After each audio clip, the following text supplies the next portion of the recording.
Okay. And we have cast and crew here, and I want to invite everybody who's here and wants to come up. Please. Don't leave me here by myself. Toby Huss is coming. Mark Kelly's coming. Bruce Bundy. Lee Shea. There we go. All right, well, I'll start things with a question or two, and then we'll open it up to you guys. I think one of the things... Say, our own mics. I'm the Wiz. I'll move all the way down. Nobody beats me. It's the Wiz. Nobody beats him. Yeah, Seinfeld. First, you're going to roll the question. I think we should just get on into it. Okay. So I think one of the things that we like about you as a filmmaker is you have this kind of knack for blending genre into these like interesting stories, and I kind of want you to talk a little bit about how you kind of find your story and your interest in kind of working within like different genres a little bit. Yeah, I don't usually set out to make a movie and I like know the genre necessarily, but I think I make movies to be an armchair philosopher and like ask questions. And so I usually just have a question that I feel like asking, and it seems like the kind of question that could sustain me over the period of a year or two that it takes to make a movie, and then go to like weird places in my head to find answers. And then it comes out in like mishmash genres. I tend to like not fit that neatly into certain boxes. So I think this is, I don't know what you guys thought, but I think there's humor in this, but it's also mysterious, and it's also kind of psychological drama. And so I like to say it's like Donnie Darko with a dash of Bad Santa. And why don't you talk a little bit about, since we've got some actors here, I think what I like about you as a filmmaker is you've got great actors like Rami Malek, like starring in your films, but then you also have these great like character actors in other parts of your films. And so what's your casting process like? Do you know, like, how, like, did you write some of these roles with some of these people in mind, or did you find them through a, like, well, I think, you guys can kind of hear me, right? Or no. Casting is probably the most important part of the process for me, because my very favorite thing to do is work with actors and to just like create scenarios where they get to do awesome work. So there was definitely no small part in this movie, and we wanted to make sure that every single part like had a really terrific actor, and we got incredibly lucky. So I feel like a lot of the people who are here on this stage are excellent examples of that. And we found them through a mix of, we had a great casting director, Sammy Birch, who is an incredible asset, and then also just people whose work we've been following for years and we're fans of. do any of you guys want to talk a little bit about Why'd you do this? And also, this is the first time they're seeing it, so also like, do you like it? Yeah, it's my first time seeing it. I liked it, yeah. You're so good. Yeah. Yeah, no, I got a, I guess you asked me to do it, and I got a script.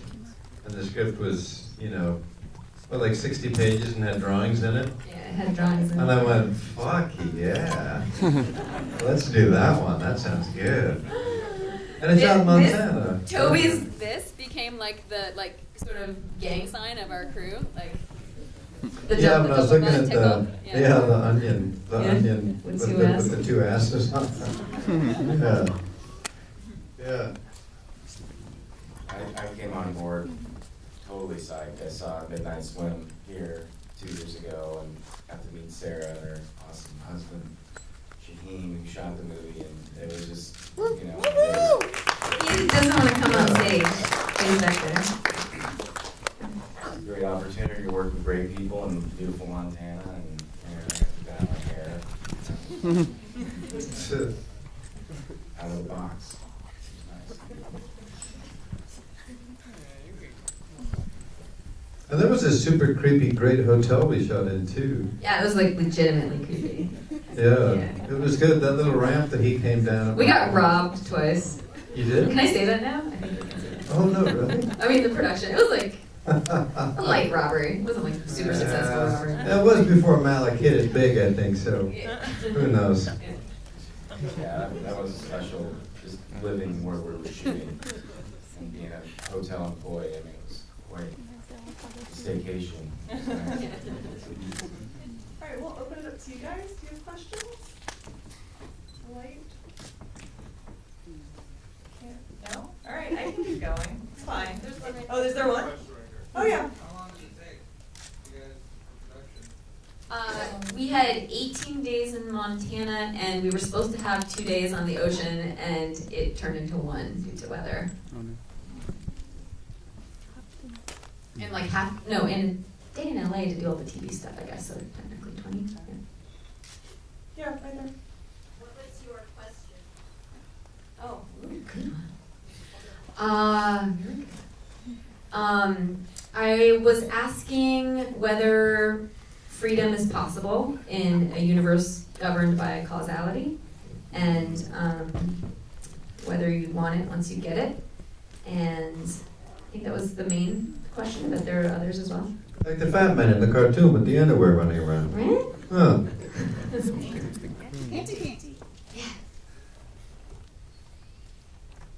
Yeah. First of all, congratulations to you and your crew. It was an amazing movie. It blew my mind for real. But I want to ask you a question about the score. So why did you pick Mr. Squinter? He's a musician who has no experience in film scoring, or a little bit. Why did you pick that musician, and how do you work? How did you direct him in order to score the film?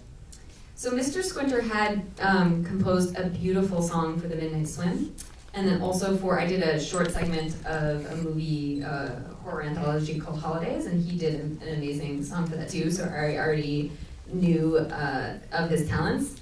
I'm also married to him, and he also shot the movie, so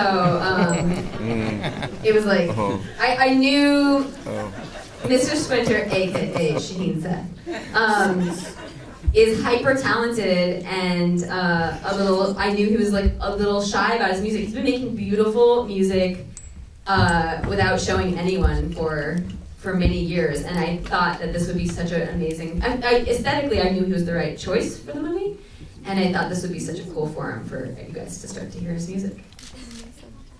And as evidence of how shy he is, he's not on stage. Yeah, right here.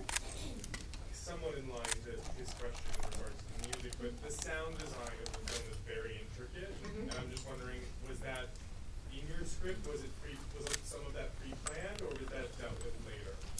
Sound is always just like really, really important to me. Like the sort of like the rhythm of the movie is really important to me. So in some ways, I think it was a little bit written in, or at least in my mind a little bit, but then I had great collaborators as well. I edited the movie myself, and so it had a lot of sort of temp stuff in there that kind of made it in there as well. And then had a great team. Craig Hennigan, who did sound design for Stranger Things and Black Swan, did our final sound mix, and we were super lucky and did amazing work. I like the shutting of the opening and the shutting of the door with the couple. You're matured. Nice. Of the couple in the room. In the locked away in the basement was nice when she would start to talk and he'd shut the door and throw her, toss him a cushion and shut it down. I have something I'd like to say. Yeah, Lynn needs a mic. Hey. Pass it on down. The script was a narrative when I received it. It was almost like reading a novel, and which I found really fascinating. It was filled with beautiful descriptions of sort of surreal elements some of the time. There was a little bit of dialogue, but it was mostly narrative. And so it was almost like reading a book, and you were, as the reader, I was filling in all the dialogue with my own head almost. And it was a wonderful experience to work with you, Sarah, because it became a combination of, a real integration of your own experience having read the narrative as an actress and creating dialogue at the moment within the scene. And it was a really kind of complex and very exciting process. So I thank you for that as an actress. I mean, it brought out new elements of your own ideas about what the character would say and think. It wasn't improv, it wasn't like that. It was much more grounded and really sort of came from your ground up, from Sarah's ground up, and then you hope you created this little mountain within the character, which I think every character did. So I really thank you. It was a wonderful experience. Yeah, for me too. It really was. Thank you. Yeah, right here.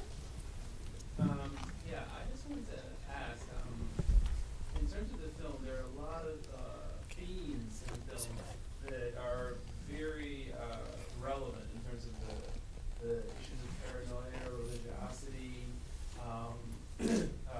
apocalyptic ideas. And how do you feel that maps on to today? It's kind of weird, right? Yeah. I know. It's weird. Well, I mean, I do think, obviously, this was a very surprising week for a lot of us, but it happened because all of this stuff is already bubbling up, right? Like, all of this stuff was already in our American psyche, so I think if it feels like a reflection of what's going on today, it's probably because of that, just because of trying to tap into something that felt true today. But it was really important to me that he was bilingual, that he was a person of color living in a mostly very white town where those who are have pigment in their skin are in the service industry and like not in like the most, I wanted to like tell that particularly American story, and also about that like central anxiety of manhood and like what it means to be a man, I think, is one of the main other questions I had in making this, and I think is one of the most relevant questions we need to start asking today. Like the other side of feminism is redefining masculinity, and until we do that, I don't think feminism will ever be successful. We've got time. I mean, I almost want to end it there, but we have time for one more, so let's. Yeah. Awesome movie, by the way. Do you think it's necessary for a man to lose it all in order to be free? Because that's what I pick up in the movie. That's such a complicated question.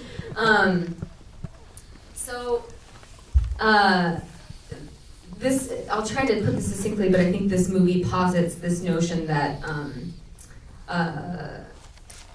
that there is a certain freedom to be found, there's like little breadcrumbs if you kind of go back and watch it again that will tell you the cosmology of the movie and like my theory, I suppose. But the idea is that there is a brief respite to be found, there is a freedom to be found, and it is in like, it's kind of the old existential idea of like, you may not have control of fate at all, but what you do have control over is your presence in every moment, and whether or not you continue to choose to be here in every moment, and the level at which you are fully aware in every moment. And so like, that last scene for me is an expression of that, of like sort of the possibility of peace and the possibility of like the only kind of freedom we might find, which is fleeting and must always be renewed, and but is also so full of grace. Well, thank you all for sticking around. Please join me in giving these lovely